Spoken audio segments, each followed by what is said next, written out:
Voilà, toutes nos excuses, et c'est pour ces petits désagréments. Nous sommes de retour pour la suite de Yambi Weekend. C'est votre tranche Yambi Molimo. Et Yambi, comme vous le savez, c'est sous les signes de la paix que nous vous le proposons ces programmes. Et nous sommes là avec le pasteur Cyril Zimoni de l'église Puy de Jacob qui revient encore une fois pour des enseignements riches. Des enseignements qui vont pouvoir nous édifier et nous apporter l'épanouissement tant spirituel que matériel et physique, à qui nous disons déjà bonjour pasteur Yambi. Bonjour monsieur Vital et Yambi. Monsieur Rémi. Monsieur Rémi, plutôt Yambi. Voilà. Aujourd'hui, quel sera le thème du jour? Aujourd'hui, nous allons aborder une des dernières phrases prononcées ou écrites par l'apôtre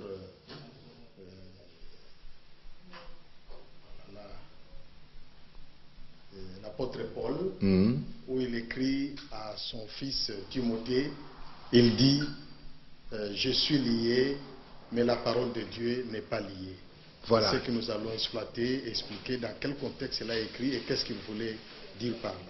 Je suis lié, mais la parole n'est pas liée, de la parole de l'apôtre Paul. Alors, pasteur, avant qu'on y arrive sur ce point, ce sujet, ce thème que nous allons exploiter, et nous avons aujourd'hui démarré Yambi Weekend sous les signes de la paix. Nous voulons que la paix soit vraiment effective et que nous devons procurer la paix telle que nous le recommande le Seigneur. Nous avons tiré dans notre citation du jour d'aujourd'hui que heureux ceux qui procurent la paix, car ils seront appelés fils de Dieu. Alors, que pouvez-vous dire par rapport à ces citations que nous avons proposées à nos téléspectateurs? Oui, effectivement, Jésus est appelé le prince de la paix parce qu'il est venu nous apporter la paix. La paix que Jésus donne, c'est la paix intérieure. Celui qui accepte que sa vie soit dirigée par le Christ, soit dirigée par Jésus, d'office, il a la paix du fond de lui-même. Et cette paix, il peut aussi la transmettre dans son environnement, dans tout son entourage. Jésus est le prince de la paix. Nous sommes des chrétiens, nous devons confesser la paix partout où nous sommes. Parce que sans la paix, on ne peut pas construire. Vous allez voir, par exemple, David avait eu l'idée de bâtir un temple pour Dieu, mais il n'a pas pu le faire simplement parce que Dieu a dit que le maître de David était trop imbibé de sang. Il a laissé la place à son fils Salomon, et Dieu s'est arrangé que pendant le règne de Salomon, il n'y a jamais eu de guerre. Et c'est dans la paix que Salomon a pu construire le temple de Dieu. Dans la paix, nous pouvons construire, dans la paix, nous pouvons bâtir, dans la paix, nous pouvons réaliser tout ce que nous avons comme projet. Si la technique peut nous aider, il y a un petit bruit, et des petits bruits qui pénètrent et ça dérange un peu les téléspectateurs. Nous avons des messages ici. Donc, si la réalisation peut nous aider à écarter un peu ceux-là qui nous produisent des bruits, le message qui nous vient, ça ne fait pas bien pour les téléspectateurs de suivre un programme et qu'ils entendent en sous-bassement des petits bruits comme ça. Ça ne fait pas bien. S'il vous plaît, Lydie Mboua, on me dit que c'est toi qui fais le bruit. S'il vous plaît. On continue comme ça avec le pasteur, l'apôtre Cyril Zimoni. Oui, je disais que c'est dans 2 Timothée, chapitre 2, verset 9. C'est là que nous avons tiré notre thème d'aujourd'hui. Là où nous avons dit que l'apôtre Paul, il était emprisonné, il était dans la cellule d'une prison à Rome. Et là, l'apôtre Paul, retenu dans la prison, il savait bien, ils avaient toute la certitude qu'il devait mourir. Parce que nous sommes dans l'an 67 après la mort du Christ, après Jésus. À l'an 67, ici Jésus est mort, il est ressuscité, il est allé au ciel. Il a laissé les apôtres évoluer sur la terre. Et l'apôtre Paul se trouve incarcéré à Rome. Et en cette époque, celui qui domine dans le monde, c'est l'Empire romain. Et celui qui est à la tête de cet empire, c'est l'apôtre Paul. Pardon, c'est l'empereur Néron. Et Néron, c'était un empereur très coriace qui exécutait, qui tuait. Et dans son tribunal, il n'y avait qu'un seul jugement. Le jugement qu'il prononçait, c'était la condamnation à mort. Et quand il tuait les gens, c'était dans un stade. C'est de là qu'est sorti ce que nous voyons aujourd'hui, les jeux de cirque. c'est inspiré à partir de ce que faisait l'empereur Néron. Il prenait ceux qui étaient condamnés à mort, il les plaçait dans un stade, il lâchait une bête féroce qu'on a laissé pendant du temps affamée, et la bête s'attaquait maintenant à ceux qui étaient condamnés à mort, et le peuple était là sur les gradins en train de voir ces spectacles, c'était la joie. Voilà un peu. Alors, ces jours-là, l'apôtre Paul était dans le tribunal, Néron était en train de le juger. Et l'apôtre Paul savait que c'était la mort qui était devant lui. Mais curieusement, l'empereur Néron a pu lever la séance pour une date ultérieure. Et on a retourné à l'apôtre Paul dans sa cellule. Arrivé dans sa cellule, il a la certitude que quand on va l'appeler pour la seconde fois, ça sera la condamnation à mort. Et maintenant, il est en train d'écrire à son fils bien-aimé, Timothée.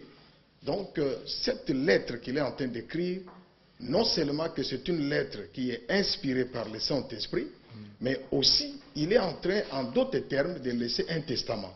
Parce que celui qui l'écrit, il sait bien que la mort l'attend. C'est pourquoi c'est une lettre qui attire toute notre attention. C'est une lettre qui n'a que 4 chapitres et que j'invite d'ailleurs aux téléspectateurs de Digital Congo de bien lire ça. Et il y a une phrase qui nous intéresse. L'apôtre Paul, écrivant à Timothée, il dit ceci à Timothée: je suis lié à cause de l'évangile dont je t'ai enseigné. C'est à cause de ça que moi je suis lié. Mais toi, Timothée, tu dois savoir et retenir ceci. Celui qui est lié, c'est moi, mais pas la parole de Dieu. Il voulait simplement dire qu'un homme, on peut bien le lier. Un instrument de Dieu, on peut bien faire tout ce qu'on peut faire, mais la parole qu'il a de Dieu, cette parole ne peut pas la lier. On peut voir quelques exemples dans la Bible. Il y a par exemple Joseph. Joseph avait reçu la parole de Dieu en forme de visions, de songes, qui lui disaient que le plus béni de la maison de son père, c'est lui, Joseph. Et un jour, les frères de Joseph, ne voulant pas accepter cela, ils se sont rués sur Joseph, ils ont dit: voici le faiseur des songes qui arrive, nous allons la prendre, l'attraper, le lier et le jeter dans un trou, et nous verrons ce que deviendront ces songes. En fait, ils ne voulaient pas que la parole de Dieu, ils ne voulaient pas que la volonté de Dieu s'accomplisse dans la vie de leurs frères. Alors ils se sont rués sur les frères, ils l'ont lié, ils ont mis dans un trou. En fait, celui qu'on avait lié là, ce n'était pas la parole de Dieu, mais c'était Joseph. Donc Joseph était lié, mais la parole de Dieu n'était pas liée. C'est pourquoi vous allez voir que plus tard, quand le temps était arrêté, pour que cette parole se réalise, les frères de Joseph sont allés dans le pays étranger, là où était Joseph, ils se sont agenouillés devant Joseph, ils ont mis la face contre terre, et Joseph a vécu sa bénédiction. Donc l'apôtre Paul est en train de nous enseigner que quelles que soient les conditions dans lesquelles nous sommes, les circonstances où nous sommes mis, cela n'annule jamais la parole de Dieu. L'homme peut être lié, l'homme peut se voir bloqué, mais jamais la parole de Dieu. Nous allons voir aussi l'apôtre Paul, celui qui écrit ici. Lui aussi, quand Jésus était sur la terre, il a créé son église, il avait besoin de 12 apôtres. Parce que Dieu, dans sa façon de faire, il a des principes qu'il est en train d'observer quand il fait quelque chose. Dans les principes-là, l'église, pour la bâtir, Jésus-Christ devait avoir besoin de 12 apôtres. Pas 11, mais 12. Pas 13, pas 14, mais 12. Parce que des fois, Dieu, il a des symboles, il a des chiffres qu'il utilise quand il s'agit de tel ou tel autre avènement. Alors, Jésus, après sa mort, les apôtres s'étant rendus compte qu'ils étaient restés à 11, ce qui n'était pas convenable, ils se sont dit, il faudrait qu'on complète quelqu'un. Et c'est la parole de Dieu. Mais ces quelqu'un-là, les apôtres ont donné des conditions. Ils ont dit que celui qui viendra remplacer Judas, il faut qu'il remplisse 2 conditions. La première était, il fallait que la personne soit parmi les témoins oculaires du baptême de Christ. Quand Jésus était baptisé, que la personne ait participé, ait vu ce baptême. Et la deuxième condition, il fallait que la personne, tout le long de 3 ans de ministère, partout Jésus-Christ parce qu'il fallait que la personne soit aussi au nombre de ceux-là qui suivaient Jésus. Et vous allez voir, M. Rémy, que ces conditions-là, l'apôtre Paul ne les remplissait pas. Donc, en d'autres mots, l'apôtre Paul était lié. Or, effectivement, quand ils ont fait ça, 2 candidats se sont pointés, ils ont fait le tirage au sort, et le sort est tombé sur Matthias, qui a remplacé Judas, qui a pris place. Mais dans la vérité des choses, Jésus-Christ s'était choisi comme celui qui devrait remplacer, c'est l'apôtre Paul. Mais les hommes sur la terre, ils ont placé des conditions que l'apôtre n'a pas pu remplir. En fait, l'apôtre était lié, mais la parole de Dieu n'était pas liée. C'est pourquoi vous allez voir que plus tard, Christ viendra lui-même en personne se choisir de l'apôtre Paul.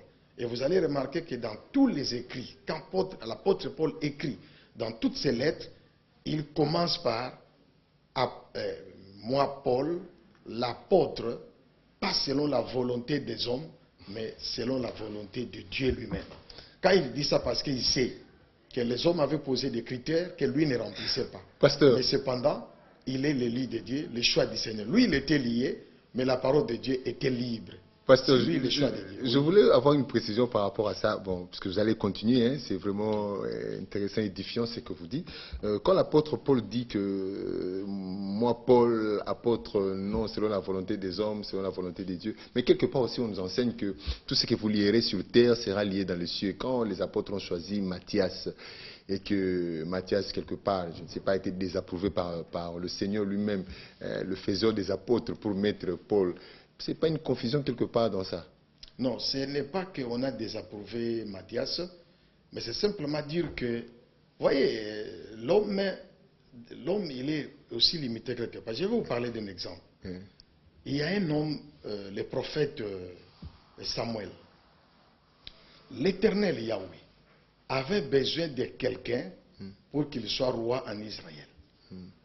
Dieu a dit à son prophète que ce roi proviendra de telle famille. Oui, parce que ça c'est une parenthèse, hein, pour ne pas sortir dans le sujet, hein, où on va revenir. Merci beaucoup. Alors, quand le prophète s'est rendu dans la maison de M. Isaïe, il arrive là-bas, la Bible dit que lui, le prophète, quand il a vu Eliab, le fils aîné de la famille, du fond de lui, il s'est dit, certainement, assurément, c'est lui le roi. Mais Dieu lui a dit, l'homme choisit ce qui frappe aux yeux, mais moi, Dieu, je vois le cœur. Nous devons dire ceci. Il est vrai, je ne contredis pas la Bible. Il y a des hommes aujourd'hui qui sont en train de servir Dieu. Ils sont aussi acceptés comme serviteurs de Dieu. Mais nous devons aussi savoir, il y a des hommes que Dieu lui-même, il a élus. C'est ça la différence. Tout le monde est en train de servir Dieu. Il y a de ceux qui le sont devenus parce que les hommes l'ont choisi.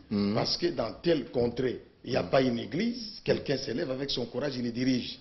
C'est quand même aussi bien, c'est un serviteur de Dieu, mais il y a toujours la différence. Vous allez voir par exemple, le tout premier roi d'Israël, pour devenir roi, Saoul, lui il est allé vers les prophètes. Il était en quête des ânesses perdues de son père. Quand il est arrivé, Dieu lui dit, prends les fioles, c'est la matière en verre, mets-y de l'huile, oins-le, je l'ai choisi comme roi. On l'a oint avec les verres. Les verres, c'est cassable, les fioles. C'est une histoire fabriquée par l'homme.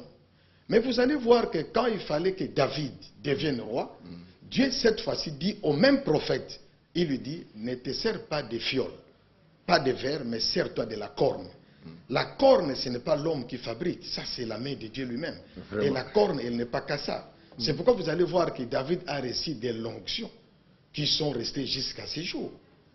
Vous voyez, donc il y a des différences. Vraiment, merci. C'est vrai. Les hommes peuvent bien se mettre en harmonie, en accord, on choisit quelqu'un. Dieu va aussi travailler, mais il y a une différence entre celui que Dieu a choisi dans son propre essence et ce que les hommes ont présenté. Il y a Vraiment. toujours une différence. Faisons confiance à l'Éternel, hein, et il nous donnera toujours des victoires. Alors, si nous revenons sur ce thème d'aujourd'hui, lié, mais pas la parole, avec l'apôtre Paul. Je vais dire ceci. Dans la vie, nous avons reçu des promesses en provenance de Dieu, mais parfois, les conditions. Prenons par exemple, on peut dire, Dieu peut te visiter, il te dit que je t'ai choisi pour être, par exemple, député, provincial ou national. Mais dans votre nation, on donne maintenant des conditions. Pour accéder à la députation, vous ne remplissez pas ces conditions. En ce moment-là, ne croyez pas que la parole de Dieu est liée. C'est vous qui êtes liés par les conditions. Mais continuez à croire en ce Dieu-là. Il est capable, quand bien même les conditions placées par les hommes, il est capable. Quand vous voyez la parole de Dieu ne pas sembler se réaliser, cela ne dit pas que Dieu est lié. C'est ça le message d'apôtre. Cela veut simplement dire que Dieu est en train de vous enseigner, ou parfois ce n'est pas encore le temps de Dieu, mais ça finira toujours par arriver. Quand Dieu promet, il le réalise. Personne n'a le pouvoir de lier la parole de Dieu, parce que la parole de Dieu, c'est Dieu lui-même. Donc, quelles que soient les conditions, quelles que soient les circonstances que vous pouvez traverser, si vous savez que vous avez un message provenant de Dieu, sachez que cela va se réaliser. Dieu peut vous dire, je vous bénis, mais je vais utiliser votre frère. Il viendra vous donner de l'argent. Et qu'avec cet argent, vous allez faire telle ou telle autre activité. Vous allez voir votre frère que Dieu a désigné. Lui, il dit qu'il ne peut pas vous donner de l'argent. En fait, vous êtes lié par un homme. Il vous bloque. Il vous empêche d'accéder dans vos projets. C'est vous l'homme. Mais la parole là qui a dit que vous êtes béni, elle reste en pleine liberté, en son temps. Oui, pasteur, j'ai des questions à vous poser. Ah, ça devient encore de plus en plus intéressant. Oh, pasteur, vous dites que la parole n'est pas liée. Okay. C'est l'homme qui est lié en soi parce qu'il faudrait que cette parole s'accomplisse dans sa vie. Mais aujourd'hui, nous remarquons, il y a des prophéties, un peu obscures, je peux le qualifier de telles. Non, des ans, la prophétie, c'est beauté, comme papa le dit. Dieu dit ceci, toi tu vas recevoir de l'argent, tu vas faire telle affaire. Mais aujourd'hui, on voit qu'on entend que des prophéties comme telles. Il y a les esprits de mort qui te hantent, il y aura ceci, cela, des combats. Maintenant, est-ce que la parole de Dieu aujourd'hui est devenue aussi, elle aussi, liée quelque part ou bien comment? Ok, merci. Parce qu'il y a plus de prophéties positives qui nous orientent parfois. Non, va dans telle voie, suis tel chemin, suis telle direction, tu vas rencontrer tes ânes comme tu les as perdus. Non. On des ânes, tu vas voir ceci. Qu'est-ce qui se passe? C'est la parole qui est aujourd'hui liée à la place des hommes. Non, non, non. La parole de Dieu. Comme à l'époque de Daniel. Merci. La parole de Dieu n'a jamais été liée. Et elle ne sera jamais liée. Parce que le jour où un homme ou quelqu'un réussira à lier la parole de Dieu, alors Dieu cesse d'être Dieu. Parce que la parole de Dieu, c'est Dieu lui-même. Dans le domaine des prophéties, nous devons aussi faire très attention. Ce n'est pas en vain. Dieu qui a donné la voix là, de la prophétie, des songes, des visions, des convictions intérieures et tout ça. Mais il nous demande encore d'examiner. Il dit, ne méprisez pas les prophéties, examinez, prenez ce qui est bon. Quand Dieu dit comme ça, c'est dire quoi? C'est dire que dans une prophétie, on peut aussi trouver des ajouts. Ici, je vais dire ceci. La prophétie qui est parfaite, la prophétie qui n'a pas besoin d'un examen, d'une censure, c'est la Bible. C'est ça la prophétie parfaite. Quant au reste, même si c'est par un songe ou tout ça, tout ce que vous voulez là, il faut examiner. Parce que vous savez, M. Rémy, il y a des prophéties qui sont données par sentiment. Et la prophétie passe par le cœur. Ça rencontre les sentiments. Par exemple, si c'est lui qui est en train de prophétiser, il sait qu'on dit la papa. Mais quand il sera en train de prophétiser, même si c'est Dieu qui l'a oint, il dira toujours dans sa prophétie, la papa. C'est pour vous dire que dans la prophétie, il y a aussi la part de l'homme. L'intelligence de l'homme participe aussi. Et il y a des prophéties qui sont données par sentiment. Par exemple, à force où quelqu'un qui quitte sa maison, il vient à l'église, il est déjà animé de colère parce qu'il a connu une déception à la maison, je ne sais pas. Mais c'est possible que pendant la prophétie, Dieu commence à parler et au milieu, là, la personne exprime sa colère. Voilà, pasteur, nous comprenons déjà. Donc, les détails, il faut vous rendre au séminaire à l'église du pasteur. Alors, pasteur, pour chuter déjà, parce que le temps nous imparti touche déjà à sa fin. Pour chuter, je suis en train de dire, de m'exprimer, de parler à mes amis, à mes frères, vous qui avez de la part de Dieu des promesses. Même quand vous semblez vivre les contraires. Vraiment. Croyez toujours en Dieu. Vraiment. Joseph a vécu des moments qui ne semblaient même pas marcher ensemble avec ce que Dieu lui avait dit, mais il a fini par voir la fidélité de Dieu. Amen. Si vous avez une promesse de Dieu, ne regardez pas les hommes. Ils peuvent bien vous mettre des barrières, des bâtons dans la roue, mais ce que Dieu a dit, ça finit toujours par se concrétiser. Dieu n'a jamais menti depuis que le monde est monde. Il a dit à Noé, plus jamais je vais détruire ce monde avec les eaux de déluge, jusqu'à ce jour, quand il pleut, nous voyons l'arc-en-ciel par moment. Il a promis à David de lui donner un trône qui va demeurer à perpétuité. Nous n'avons pas David, mais son trône demeure. Christ est assis sur le trône de David, son père. Il a promis à Abraham de le multiplier comme les grains de sable au bord de la mer, les étoiles dans le ciel. Nous ne vivons pas avec Abraham, mais nous tous nous sommes fils d'Abraham. Dieu ne peut pas mentir. L'homme peut être lié, peut être limité, mourir, avoir la faiblesse, mais la parole ne meurt jamais. J'aimerais donner un témoignage. Rapidement, pasteur, rapidement. Ok. Moi, quand j'évoluais, j'étais encore bébé spirituel, j'avais rencontré une personne, la personne m'a beaucoup aidé pour évoluer. Et j'ai prié avec la personne, c'est elle qui m'a donné d'ailleurs le goût de faire des jeûnes, de tout ça, des sacrifices. Et Dieu utilisait cette personne-là dans des prophéties. Quand on priait, la personne prophétisait, moi j'écrivais dans mon cahier. Mais finalement, la personne était devenue rétrograde, il a abandonné la voie du Seigneur. Moi, quand je vis ça, j'avais sous le choc de la déception, je me suis dit, ah, certainement, même ces prophéties-là ne vont pas se réaliser. J'ai brûlé les cahiers, j'ai détruit. Mais je vous dis que, après, j'ai regretté parce que, quand bien même la personne est devenue rétrograde, mais les prophéties sont restées. Parce qu'elle prophétisait de la part de Dieu. Je suis en train de vivre ces promesses-là jusqu'à ce jour.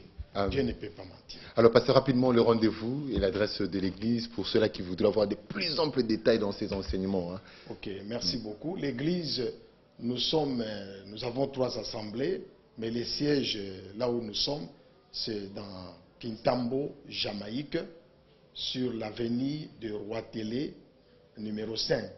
Les références, c'est non loin de la résidence Féalé-Moloto et de la résidence Marie-Missam. C'est quelque part là, l'église s'appelle Puy de Jacob.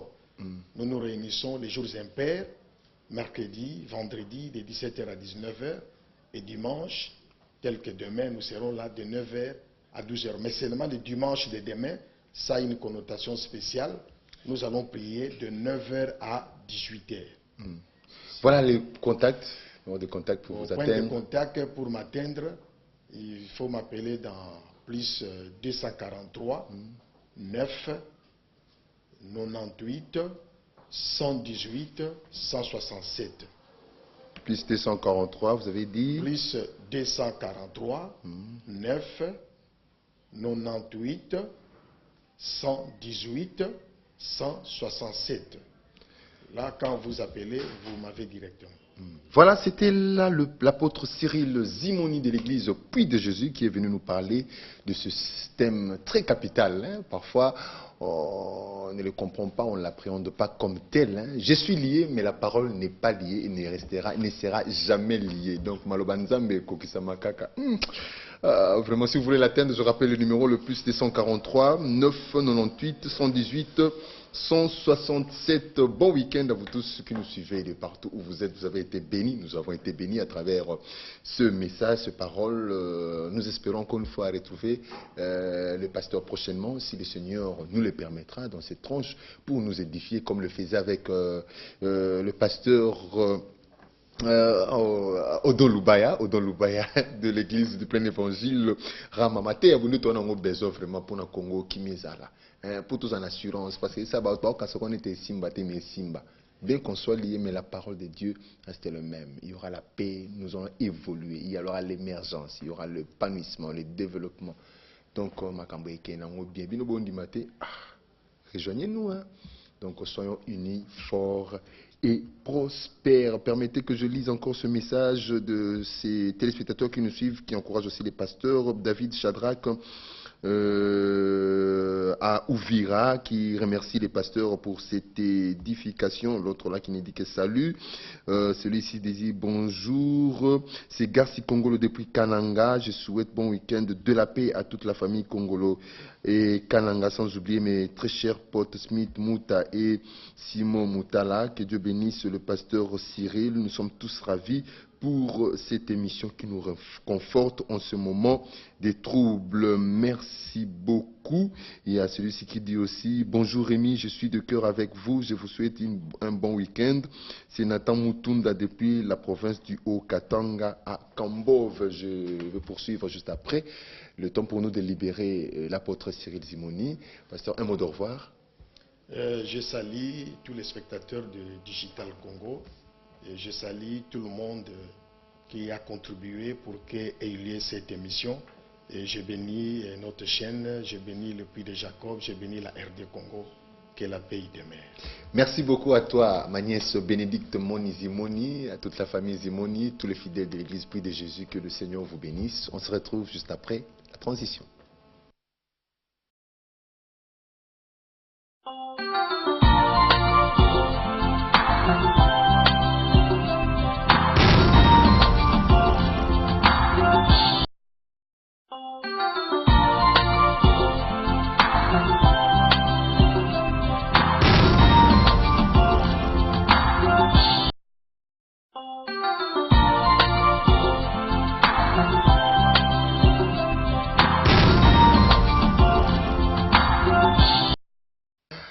Voilà, nous sommes de retour après le culte, hein? Il y a un mi-culte quoi. Nous avons été bénis et Nathalie me rejoint déjà pour la rubrique mode et beauté. Aujourd'hui, nous allons parler de masque de visage pour les peaux grasses. Juste après cette transition, il faut tout apprendre vraiment. Pour son abisso, masque de visage, masque de quoi encore? Les vieillesses ou les jeunesses? Juste après cette transition, on retrouve Nathalie Atatama pour en parler.